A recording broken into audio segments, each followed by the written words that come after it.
Hi, this is Ron Darling with SNY TV. You know me from covering the Mets, and I hope you get a chance to listen to MetsMusings with Gary Mack. I had a great time. I hope you do too. MetsMusings is an unofficial, independent podcast covering New York's National League Baseball team. It is not affiliated in any way with Major League Baseball or the New York Mets. Now it's time for some New York Mets baseball talk. Here's Gary Mack bringing you the latest news and analysis from Mets Nation and the world of baseball on another edition of Mets Musings.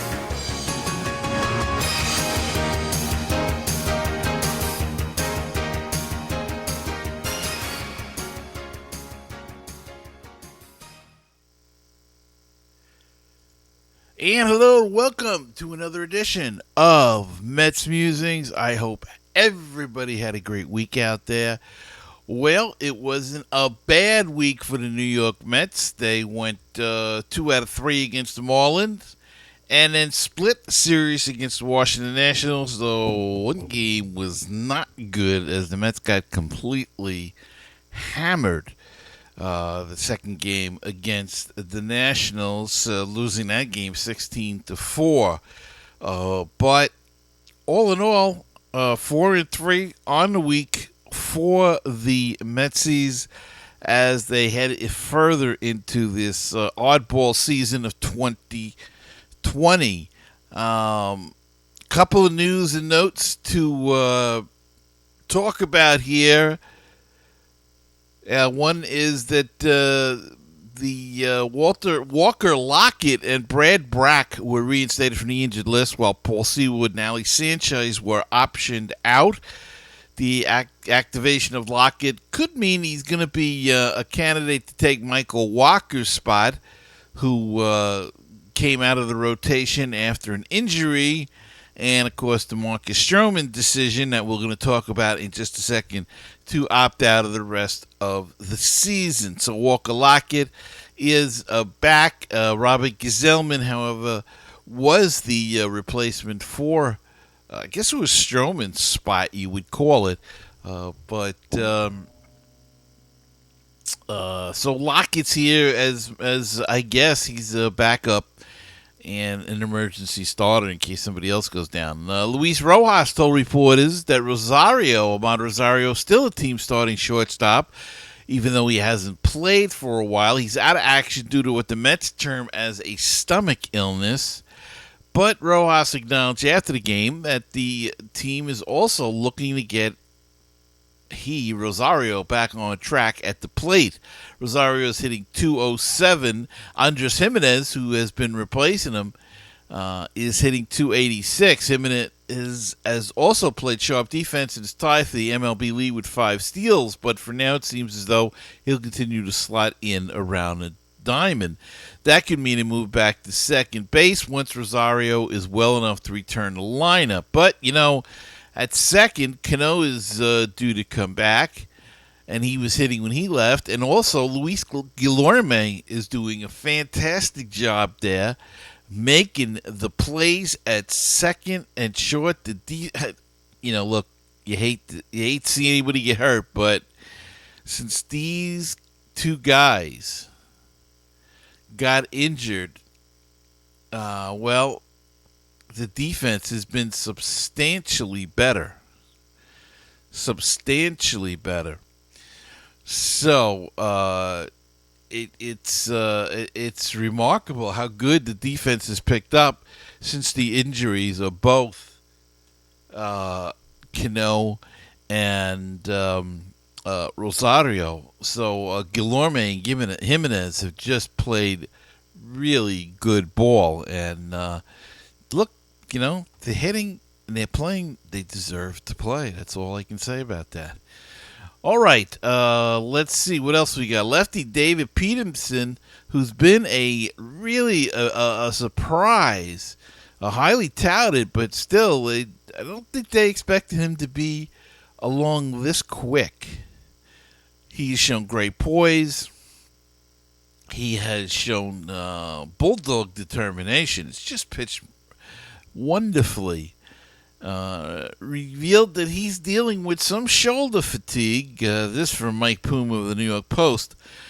Peterson, the Mets' first-round draft pick back in 2017, had held the Nationals to 1 run and a pair of walks through 5 strong innings. He said after the game that he's not concerned with shoulder issue. The Mets can ill afford to lose any other pitchers. Thank God they found Peterson in the absence of Syndergaard. But now if Peterson was to go down for any amount of time, that would really affect the rotation. So let's hope he can hold it together. It's very mild, and maybe he missed a turn or something, and they can bring him back. Of course, the big news, as I mentioned earlier, Marcus Stroman opts out of the season and essentially is done as a New York Met as far as I'm concerned. Another awful trade by BVW. We gave up another first-round draft pick and a second-round draft pick, and now Anthony Kay is pitched already for the Blue Jays. Simeon Woods Richardson is, the Reddit article said, very impressive, turned heads in the summer camp. So, it looks like we got taken again on a deal. Thank you, Brody Van Wagenen. It's time for you to go, as well as time for you to opt out, as well as Stroman. You can't condemn somebody with all of this COVID-19 nonsense going on, but the guy hasn't shown anything. He's pitched 11 games. He's had so-so results last year and nothing this year. So he's going into a free agency year with really nothing in his resume other than the years before and a history of getting hurt. So, look, I wish him good luck in the free agent market. I just don't see how it's going to, where they think it's going to pay off by going to free agency, but it's his decision, so it's his money to win or lose.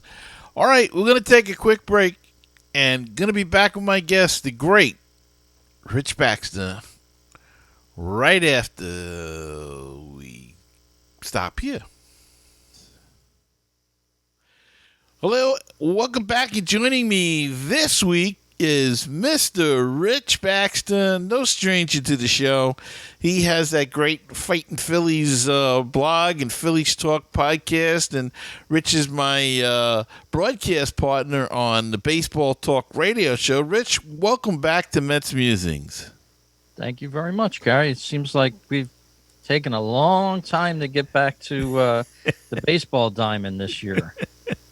Well, Rich, usually when I interview you or anybody else from out of town, I'd have a roster here and go over the roster, but holy mackerel, Rich, this year is like, it's crazy. I mean, they're changing players on a daily basis. It's like they're changing socks or something here. I can't keep up with it. I can't even tell you, more than 2 guys that are on the Phillies right now that I remember. But hopefully you can do that. But Mets and the Phillies both struggling this year. Let's be honest. Short season, you get off to a slow start. It's going to be tough to finish. Phillies had some time off unexpectedly because of an outbreak of COVID.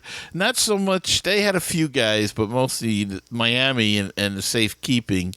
So they're back to playing now. How did that all pan out for everybody? Panned out pretty good for the Phillies. They got, like you said, an extra week off with the Marlins. They played a weekend series, then all of a sudden on Monday morning, it was revealed that up to 12 to 13 Marlins players and coaches tested positive for the virus, as everybody probably read. And then the Phillies were put on ice for a week, and so were the Marlins out of caution. And I guess it might have hurt the Phillies a little bit in the end. I guess if you had to look back and say, did it help them or hurt them? Now, I would think with momentum the way it was, might have hurt them a little bit. They've been not firing on all cylinders, to use a phrase, but, sort of caught on their back feet a lot. They've lost a few games with the bullpen. The bullpen's been terrible. Skipped over a few games that they've had, so they're trying to make up those games now. They're 5-7, and that's about what the Phillies have been, a 500 team for the past several years. So we were looking for a big improvement this year. Maybe it still is to come, but so far, a lot of people are a little disappointed. Well, I know we're disappointed here too, and I really think I'm not even going to count this year. I just think this year pretty much is going to go to the scrap heap, and not really worry about it too much, because it's just I don't know. I get the impression even if you win, it depends upon the team. To the hometown team, it's going to be legit. To everybody else, is going to be a question mark. Yeah, it's legit, but so I don't know. But there's been no further outbreaks of the COVID-19 with the Phillies. We know now that the Marlins went out in Atlanta and think that was the whole problem with the thing. I still don't understand why they gave everybody a week off. No offense, but I thought that was the whole idea of the 60-man pool and the 30-man roster, to keep playing, and you could draw players in so you wouldn't have this. I mean, I was looking at the schedule, and the Cardinals have 5 games played this year. I mean, that seems a little ridiculous. At least the Phillies are up to 12, and most of the other teams are at 18. I think the Marlins that are 11 because they were off as well as you. But so what is you touched on some of it. The bullpen's bad. We've got the same issue. Certain guys, how kind of starts did they get off to? JT Realmuto, how has he been performing? The young first baseman, left fielder, whose name escapes me at the moment.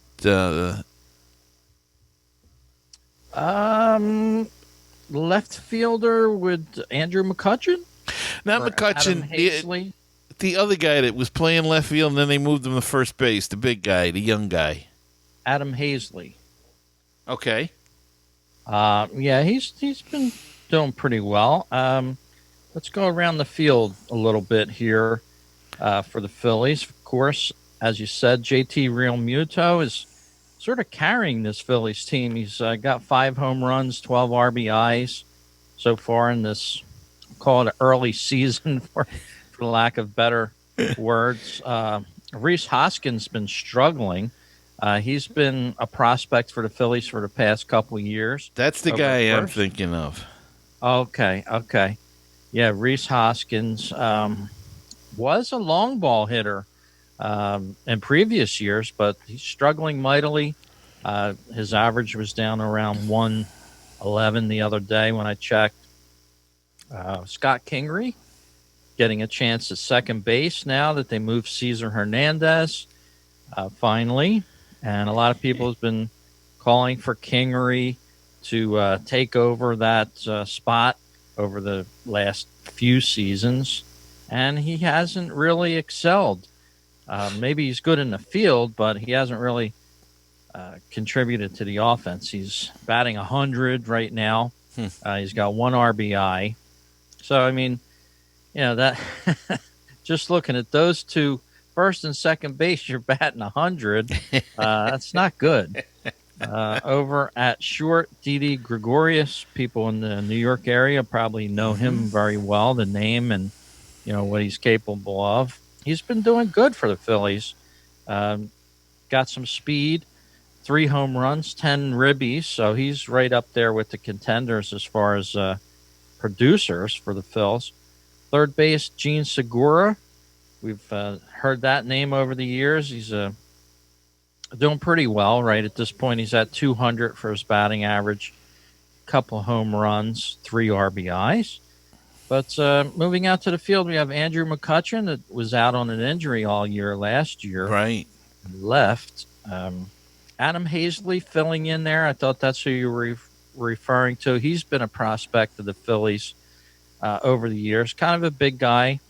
Got some power. So if you see him in this series against the Mets, you'll know a name to look for in the future from the Phillies.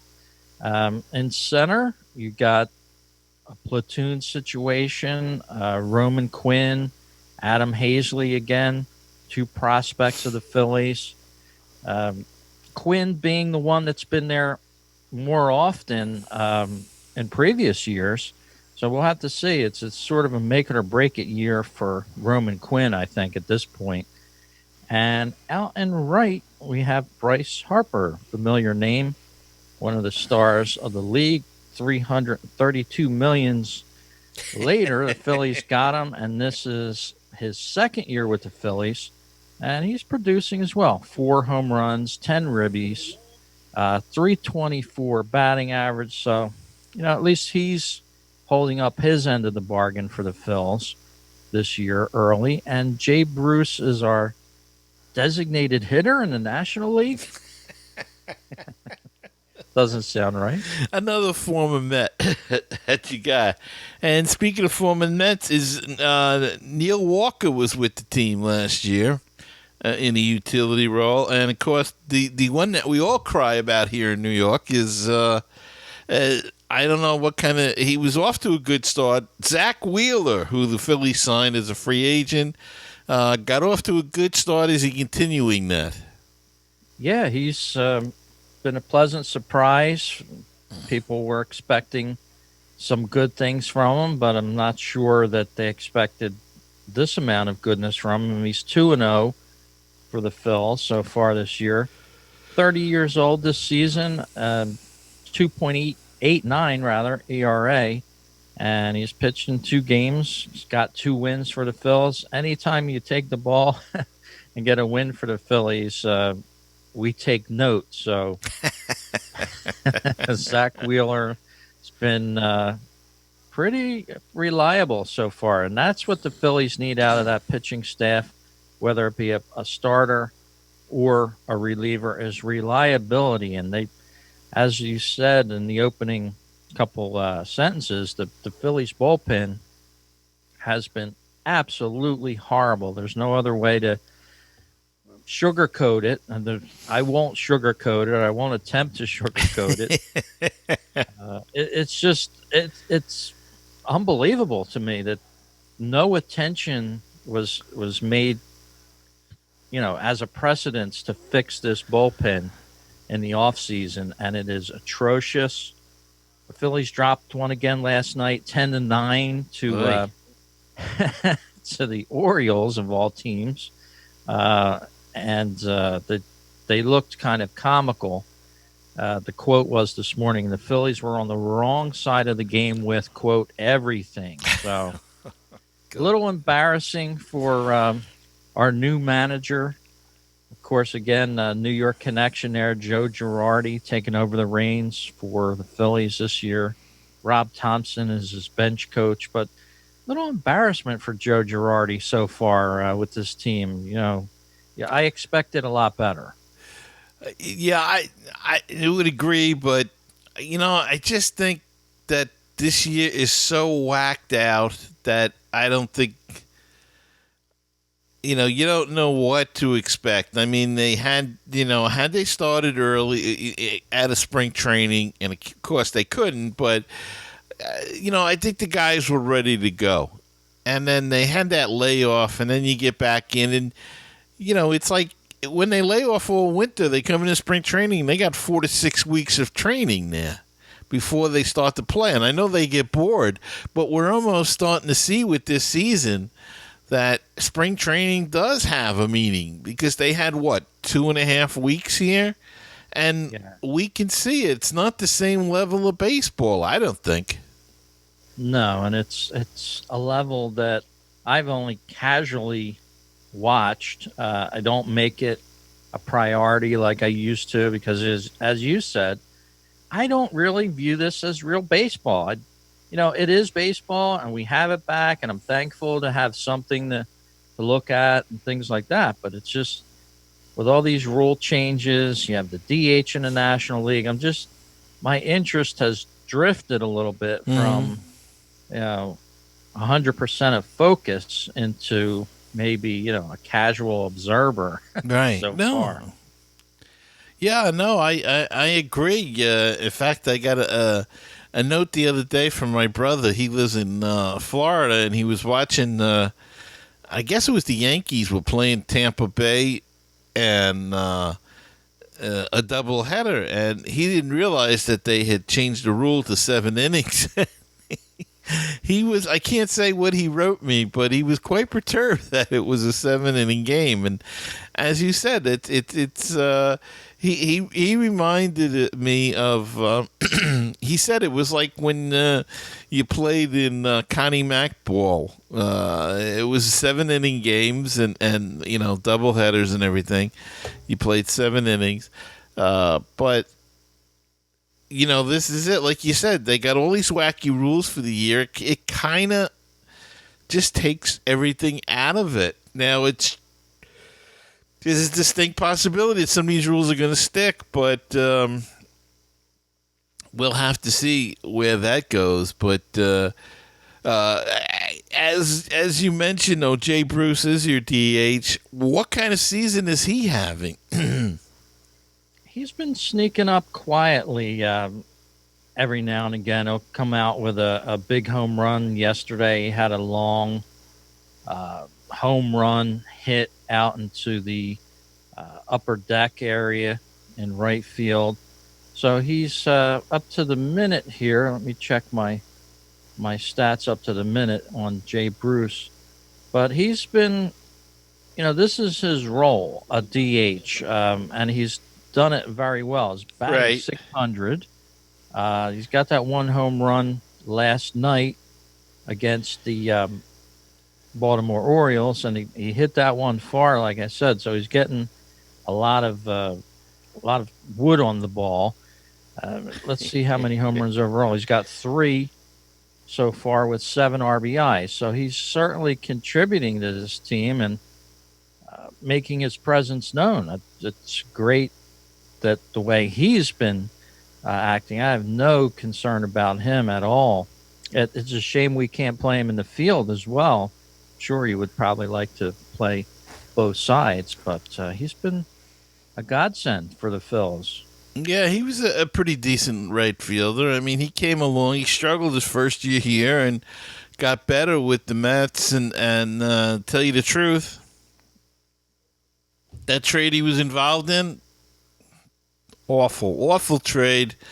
Traded 2 first-round draft picks, Jay Bruce to the Mariners for Edwin Diaz, and who's been a complete disaster. He's pitching better lately now, okay?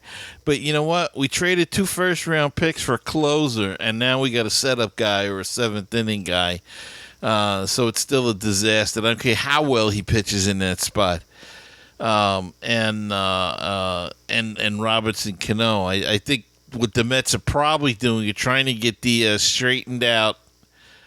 Personally, I would try to get him straightened out this season, have him pitching in the 8th to the 7th inning, and then move him in the winter, to a smaller market or something if they can. That's what I would do, but I don't own the team. We don't know who owns the team yet, so... Yeah, it's like the Phillies have been, this is the 5th year or 6th year for the current GM and team president, who used to be from Baltimore, and he's a well-known name in the baseball field. But the Phillies have floundered for the last 5 years. In the first few years, all we heard was, "Oh well, we're setting things up. You got to give us time." Well, they've had time now, and they're still playing terrible. I know you can sort of throw this year out, maybe, but you really can't. I mean, are you going to win or aren't you? Do you have the right players or don't you? Whether or not it's COVID-19 and the baseball's sort of switched around a little bit, Still doesn't say that there's glaring deficiencies that show themselves at every turn. I'm sure it's Right. the same with the Mets. Yeah, yeah. Well, and the problem with this year is that it's not entirely fair to judge, as you just said.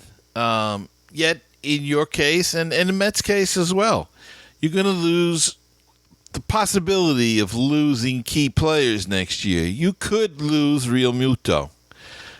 You've got some good pieces in there, and you just added a few this year, and it's going to take a while. And this COVID screwed everything up, so you really want to see a whole year what they can do next season. But you may lose a key player there, because of free agency. The Mets have the same thing.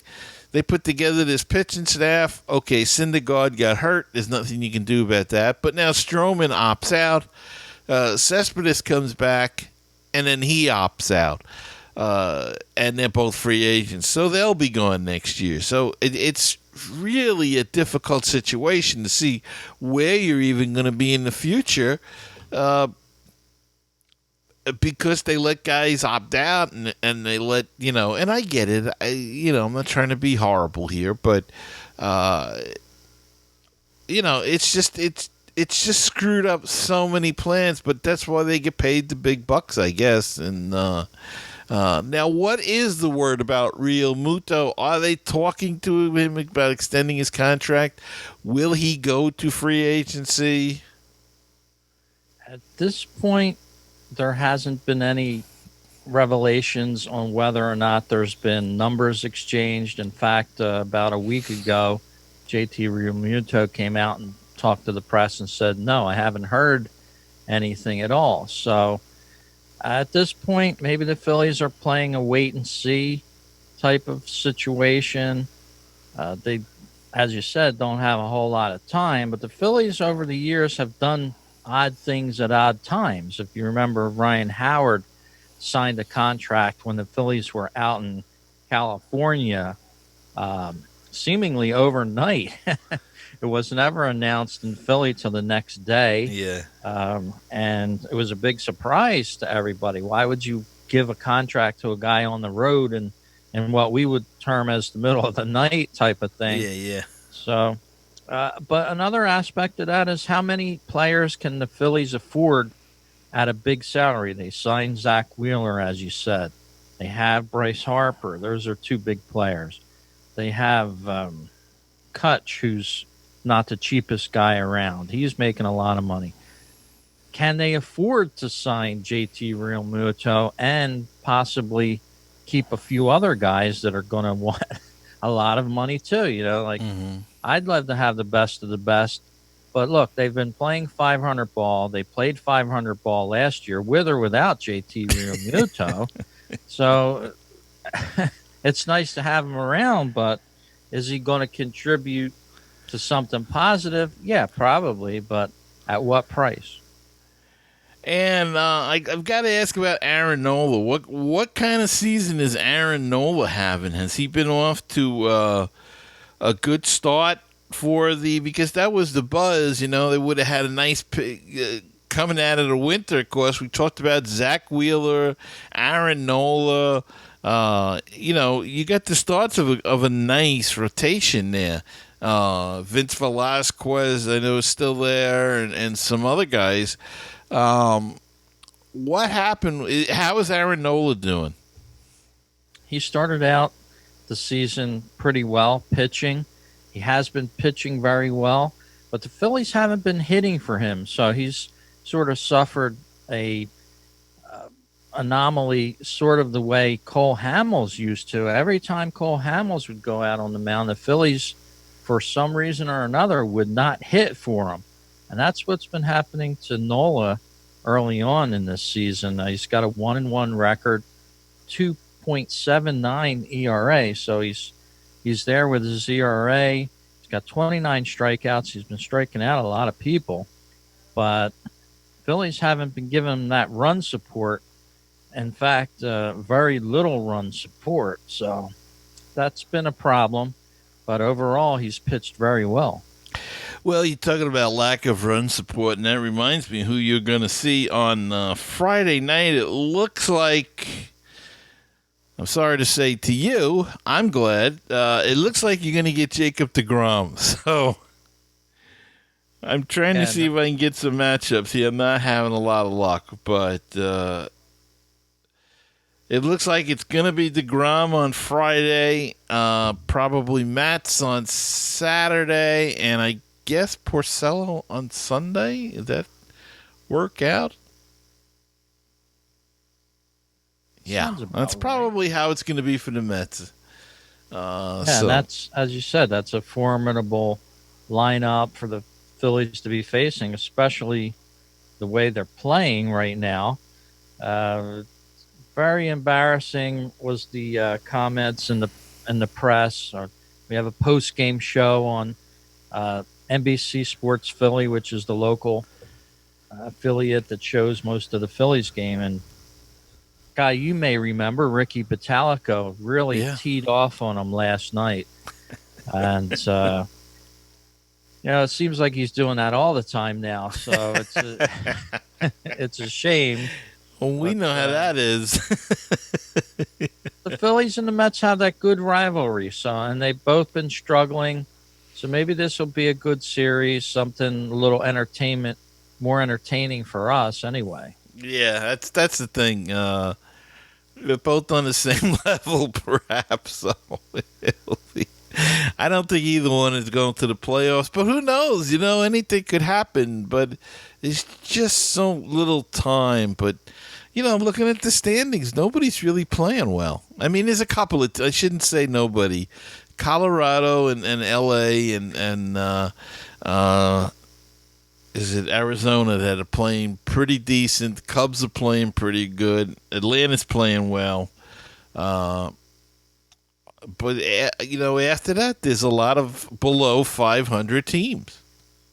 Yeah, and it looks like I just pulled up my designated starters for the weekend series against the Mets, and the only confirmed Philly is Saturday night with Nola going against Matz is what I have. Yeah. Here, so that should be a good game. As you said, deGrom going on Friday night. I wouldn't be surprised if we didn't see your old friend Zach Wheeler in one of these games. Yeah, that would be. If he only pitched 2 games so far, he's due to start another one soon. So maybe that's what they're holding him for. Get him a chance to pitch against his old teammates, but we shall see. Yeah, and I still think JT would look really good in the Mets uniform. He might. He still may. As you said, he's going to be a free agent this shortened season. Do the Phillies? What do the Phillies do? That's a question mark. They haven't done anything yet, but doesn't mean that they're not going to get the job done. And that would be the perfect splash for a new owner to throw a ton of money at JT Realmuto and bring him in here. Then, he's going to be your catcher for good 6-7 years, I think is what he wants. I think that the Phillies don't sign him. I think that unless he wants to go somewhere, you never know. He may want to go somewhere, but I think the Mets bids are due in. The final offers are due in by August 31st. They'll make a decision. So definitely by the end of the year. I think rather than later. I'd rather know. We'll have a new owner, and hopefully it'll be somebody that will have plenty of money to throw at these players. And let's have a season of throwing money wastefully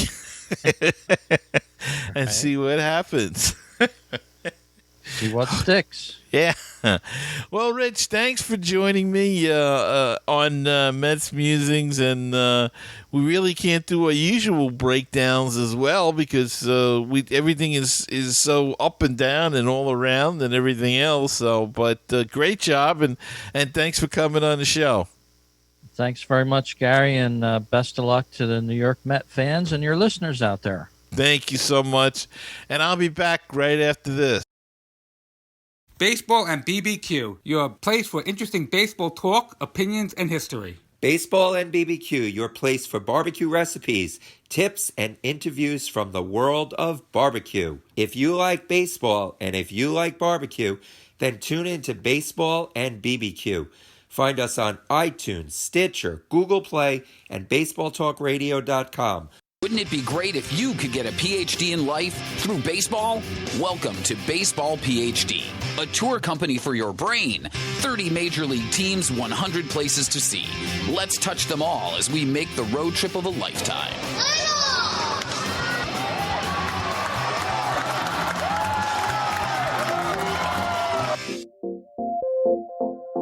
Check out my Twitter page at MetsMusings1 and check out a Facebook group.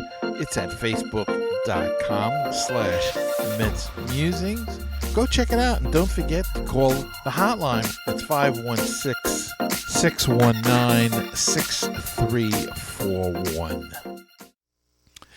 And we're back, and I hope you enjoyed that interview with my good friend, Mr. Rich Baxter. He's the best, and thanks, Rich, for coming on to the show this week and filling us in as best that we all can do with the Phillies in this crazy 2020 where we really don't know what the heck. It's tough. Everything changes from day to day. Guys switch rosters.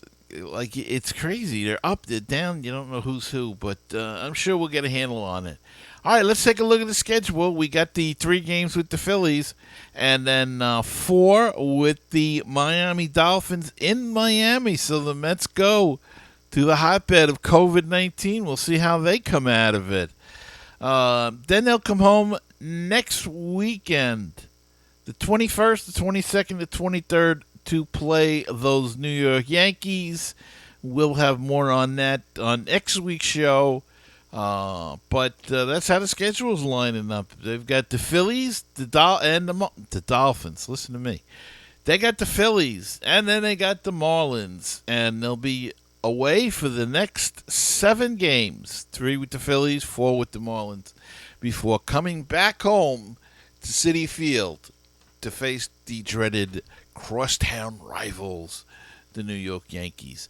And that's going to wrap it up for this week's show. I hope you enjoyed it. I want to thank my guest, the great Rich Baxter, once again for taking time to come on the show and talk about the matchup this weekend. And I want to thank you all for listening, and don't forget to subscribe on iTunes, Google Play, YouTube, wherever you listen to the podcast or watch the podcast.